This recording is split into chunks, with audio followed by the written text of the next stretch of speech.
जब वो बातें बोलते हैं और कोई नहीं मानता तो भी उन्हें कोई गुस्सा या कोई नफ़रत नहीं होती है। और उसके लिए आपने कहा था because he is very secured in himself. ये बात मुझे समझ नहीं आई क्योंकि मेरे साथ ऐसा ही होता है। मैं बातें बताती हूँ लोगों को जो सही हैं एंड ये आध्यात्म से रिलेटेड नहीं है, ये वर्ल्डली मैटर्स, वीगनिज़्म हो या पानी खर्च मत करो, बिजली खर्च मत करो, खाना मत वेस्ट करो, इस टाइप की चीज़ें। और जब मैं देखती हूँ कि कोई सुन ही नहीं रहा है तो मुझे तो मैं तो तिलमिला जाती हूँ, मेरे को तो बहुत गुस्सा आ जाता है। अपना काम सिर्फ सही बातें बताना काफ़ी नहीं होता, सही बातें सही लोगों को बताना ज़रूरी होता है। ये दो गलतियां होती हैं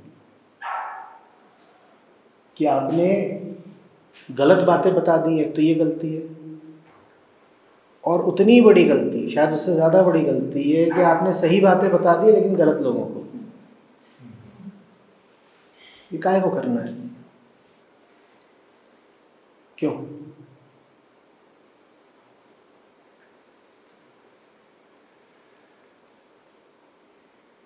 बहुत सारे लोग ऐसे हैं जो आंतरिक विकास में उस जगह नहीं पहुंचे हैं जहां उनको आप ज्ञान और विवेक के माध्यम से कुछ सिखा सकें। उन पर तो डर, लालच, दंड, यही विधियां चलती हैं। ये सुनने में आपको शायद ऐसा लगे,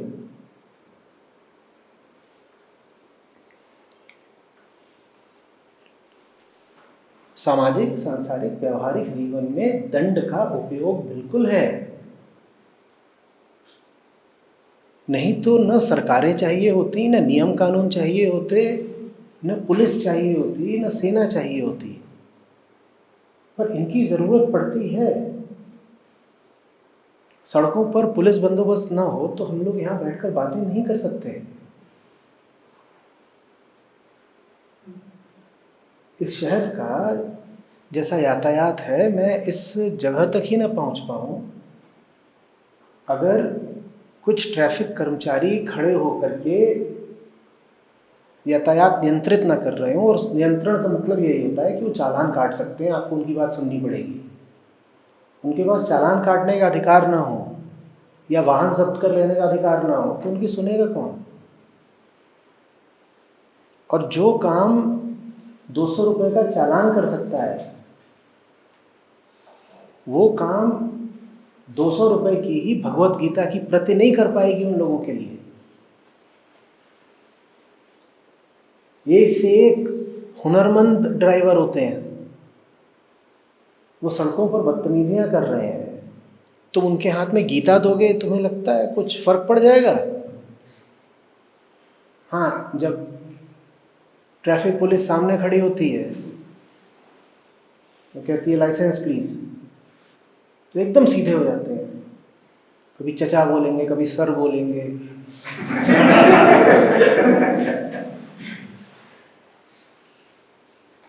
तो आप क्यों गलत जगह पर गलत विधि का इस्तेमाल कर रहे हैं? हम ये भी तो कर सकते थे ना। यहाँ बेंगलोर आए, बहुत हैं यहाँ पर जानने वाले, सुनने वाले, जो डेटाबेस होता है जिसमें अलग अलग जगहों के लोगों की सूची होती है जिन्होंने हमसे संपर्क किया होता है। उसमें कर्नाटक से हज़ारों लोग हैं, और जितने लोग कर्नाटक से हैं उसमें से आधे से ज़्यादा बेंगलोर से होंगे। हम ये भी तो कर सकते थे कि यहाँ पर आ रहे हैं और एकदम खुला कर दें, आइए बड़ा एक कोई मैदान ले लिया गया है और जिसमें 1000, 2000, 4000 लोग आ सकते हैं, जितने लोग आना चाहते हैं सब लोग आए। क्यों नहीं किया? सच सिर्फ उनके लिए है जो कुछ पात्रता रखते हो। सच सिर्फ उनके लिए है जो सच को बाकी चीज़ों से ऊपर रखते हो। और एकदम ठोस तरीके से बोलूं तो कम से कम पैसे से ऊपर रखते हो सच को। जो सच के लिए थोड़ा पैसा भी नहीं खर्च कर सकता, वो सच सुनने के लायक नहीं है। और वैसे लोग अगर आपके बीच में आ जाएंगे तो आप भी अभी जिस गहराई और गंभीरता से सवाल पूछ पा रही हैं आप नहीं पूछ पाती।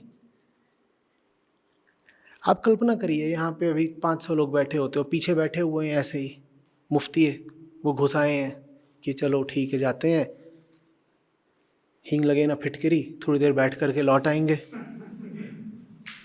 और आप सवाल पूछ रही हैं, वो वहाँ कोई पीछे बैठ करके कहानी अपनी बता रहा है, क्योंकि उसका कुछ लगा ही नहीं है, उसे कोई मतलब ही नहीं है। सच उसको सुना के कुछ होगा क्या? जिसने दाम नहीं चुकाए उसको मैं सच सुनाऊं तो मैं उनके साथ भी अन्याय कर रहा हूं जो असली पात्र सुपात्र लोग हैं। मैं आपसे भी ठीक से नहीं बात कर पाता। और आज से 5-10 साल पहले के जो शिविर होते थे उनका हमारा ऐसा अनुभव रहा है।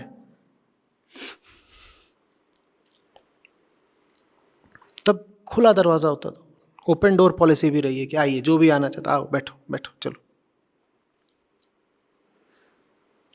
और अनुभव हमारा ये रहा है कि जिन्होंने भी उपद्रव करा है शिविरों में, ये वही लोग रहे हैं जो बस यूं ही आ गए थे चलते फिरते।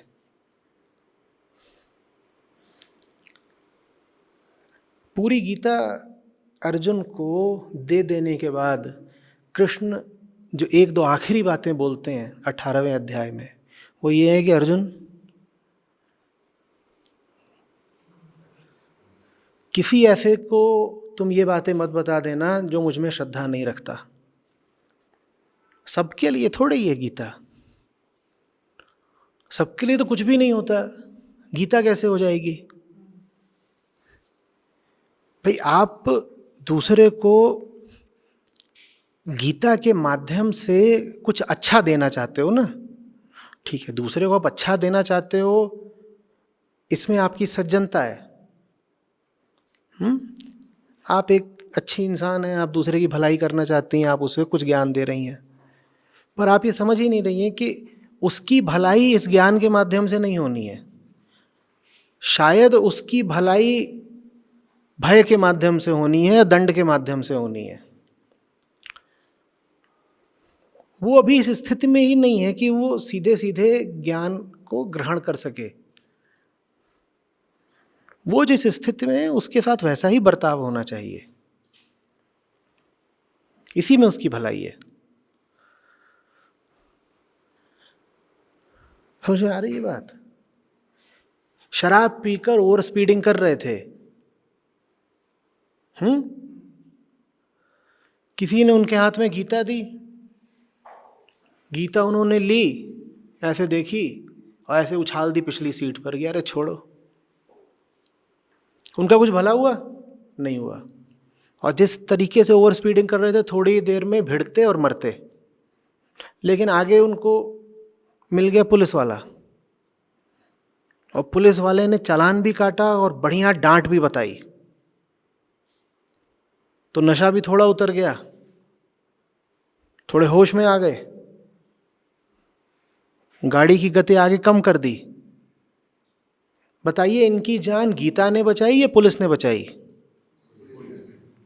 तो भला चाहना किसी का अच्छी बात है, लेकिन सबका भला गीता के माध्यम से नहीं हो सकता। समझ में आ रही है बात? अब मेरे पास आपके लिए प्रश्न है, आप ऐसे ही लोगों से क्यों घिरी हुई हैं जो गीता के लायक नहीं है? आप अभी तक ऐसे ही माहौल में कैसे फंसी हुई हैं जहां लोग ऐसे हैं कि आप उन्हें गीता बताती हैं, वो सुनते नहीं? आपका क्या स्वार्थ है उनके बीच में फंसे रहने में?